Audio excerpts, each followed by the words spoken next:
Welcome to the Cardiovascular Surgery series, where we discuss the latest research in cardiovascular surgery from the Mayo Clinic in just 2 minutes.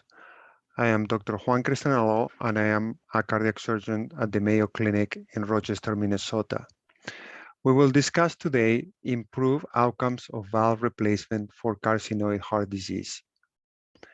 Carcinoid heart disease occurs in patients with neuroendocrine tumors metastatic to the liver that produce serotonin that leads to fibrosis and scarring of the right-sided heart valves.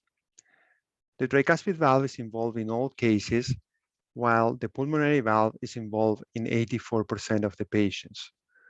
The left-sided heart valves are involved rarely.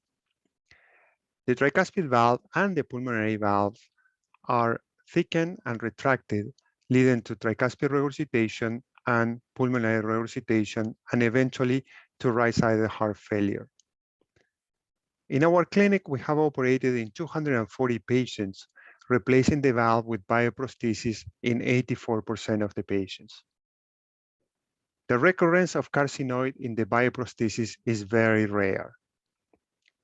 The operative mortality in these patients is low and has improved steadily with the use of perioperative somatostatin and with the implementations of a policy of early operation before development of New York Heart Association functional class 3 or 4 symptoms.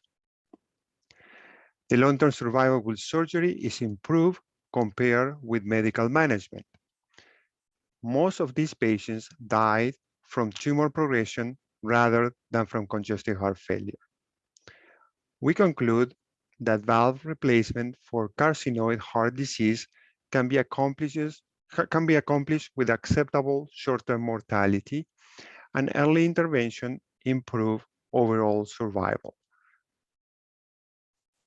Thank you for listening to the Mayo Clinic Cardiovascular Surgery series.